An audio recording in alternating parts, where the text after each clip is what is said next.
एक बार बादलों की हड़ताल हो गई। बादलों ने कहा अगले 10 साल पानी नहीं बरसाएंगे।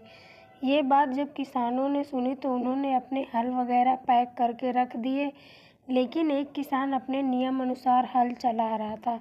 कुछ बादल थोड़ा नीचे से गुजरे और किसान से बोले, क्यों भाई, पानी तो हम बरसाएंगे नहीं, फिर क्यों हल चला रहे हो? किसान बोला, कोई बात नहीं, जब बरसेगा तब बरसेगा, लेकिन मैं हल इसलिए चला रहा हूँ कि मैं 10 साल में कहीं हल चलाना भूल ना जाऊँ। अब बादल भी घबरा गए कि कहीं हम भी बरसना ना भूल जाएं, तो वो तुरंत बरसने लगे और उस किसान की मेहनत की जीत हो गई।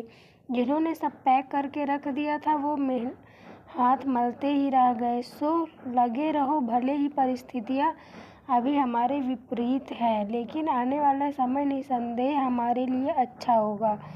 और कामयाबी उन्हीं को मिलती है जो विपरीत परिस्थितियों में भी मेहनत करना नहीं छोड़ते हैं। जो पानी से नहाते हैं वह लिबास बदल सकते हैं, पर जो पसीने से नहाते हैं वह इतिहास बदल सकते हैं। तो शुरू करते हैं इसी मोटिवेशन थॉट के साथ। हेलो दोस्तों, कैसे हैं आप सब? आई होप आप लोग एकदम अच्छे होंगे, बढ़िया होंगे और आप लोग की तैयारी भी बढ़िया चल रही होगी। स्वागत है आप लोगों का मेरे चैनल पे उमा स्टडी ब्लॉग में।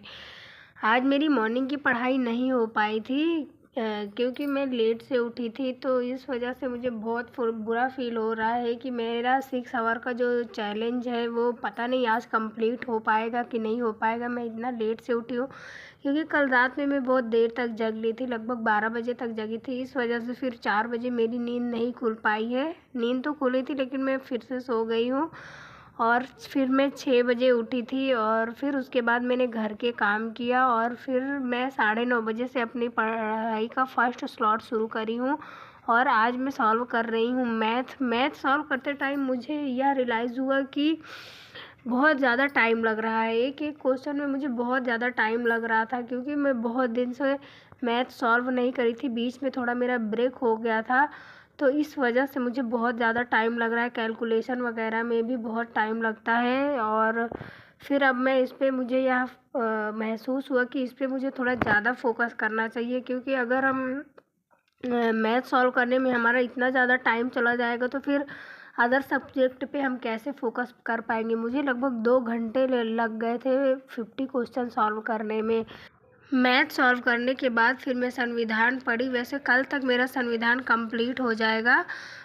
मैं चाहती तो आज ही कर लेती, लेकिन फिर मेरा माइंड थोड़ा मुझे थकान सी लगने लग गई थी, इस वजह से मैंने नहीं कंप्लीट किया है। मैं सोची कि कल पढ़ूँगी फ्रेश माइंड से तो मुझे याद भी रहेगा। और 12:30 बजे तक मैं अपनी पढ़ाई कंप्लीट करने के बाद फिर मैं चली गई थी स्कूल अपने बेटे को लेने के लिए। फिर स्कूल से आने के बाद हम खाना वगैरह खाते हैं, फिर 1-1.5 घंटे तक मेरा बेटा खेलता है। फिर उसके बाद मैं उसको सुला देती हूँ और मैं भी आधे घंटे का ब्रेक लेती हूँ और फिर उसके बाद उठती हूँ तो फिर मैं अपनी पढ़ाई शुरू करती हूँ। लगभग 1.5-2 घंटे की शाम को मेरी पढ़ाई हो जाती है। फिर उसके बाद मेरी पढ़ाई नहीं हो पाती है 9 बजे तक। फिर रात में मैं अपनी पढ़ाई शुरू करती हूँ, लगभग 1 घंटे तक ही करती हूँ क्योंकि मैं ज़्यादा नहीं करती। सुबह 4 बजे उठना रहता है तो मैं 10 साढ़े 10 बजे तक सो जाती हूँ। और कभी कभी जब मेरे हस्बैंड की सेकंड ड्यूटी हो जाती है तो उस टाइम भले ही मुझे रात में 12:30-1 बजे तक, कभी कभी तो 1:30-2 बज जाते, इतनी लेट तक जगना पड़ता है। तो मैं उसी टाइम अपनी पढ़ाई भी कर लेती हूँ क्योंकि मेरा बेटा सोता रहता है और फिर एकदम फ्री रहती हूँ मैं, तो उस टाइम मेरी पढ़ाई भी कंप्लीट हो जाती है। और मॉर्निंग की पढ़ाई मैं नहीं करती हूँ फिर, क्योंकि जब रात में हम इतनी देर तक जगेंगे तो सुबह हमारी आँख नहीं खुल पाती है। और इस टाइम यही मेरे साथ हो रहा है क्योंकि मेरे हस्बैंड की सेकंड ड्यूटी चल रही है, तो फिर मैं लेट से सोती हूँ तो फिर सुबह मैं नहीं उठ पाती हूँ।